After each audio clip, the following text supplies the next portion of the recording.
మీ ఇంట్లో కూడా 8-10 సంవత్సరాలు గల ఆడపిల్లలున్నారా? అయితే ఈ వీడియో మీకోసమే.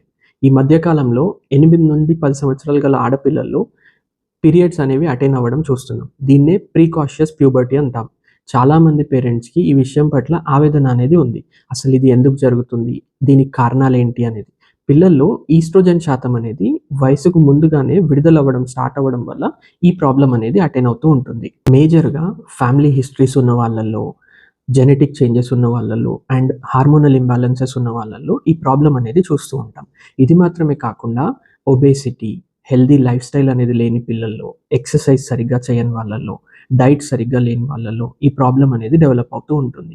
పిల్లలు చాలా వరకు చాక్లెట్స్ అని, జంక్ ఫుడ్ అని, కూల్ డ్రింక్స్ అని ఇటువంటి ఎక్సెసివ్ షుగర్ ప్రొడక్ట్స్ అనేవి తీసుకున్నప్పుడు ఒబేసిటీకి దారితీస్తుంది.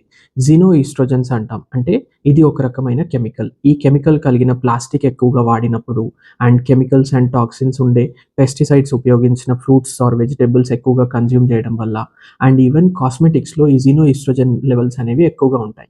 ఈ జినో ఈస్ట్రోజన్ అనేది ఈస్ట్రోజన్ హార్మోన్‌ని ముందుగానే విడుదలయ్యేటట్టు స్టిమ్యులేట్ చేస్తుంది. దీనివల్లే పిల్లల్లో మెన్సెస్ అనేది అర్లీగా చూస్తూ ఉంటాం. పిల్లలు హెల్తీ వెయిట్‌ని మెయింటైన్ చేయడం, అన్నెసెసరీ కెమికల్స్ అండ్ టాక్సిన్స్ ఉండే కాస్మెటిక్స్ కావచ్చు, లేదా ఇతర ఆహార పదార్థాలు కావచ్చు, వీటి నుండి దూరంగా ఉండడం and healthy diet and exercise కనుక చేస్తున్నట్టు ఉంటే కనుక ఈ ప్రాబ్లమ్ అనేది మీరు ప్రివెంట్ చేయొచ్చు.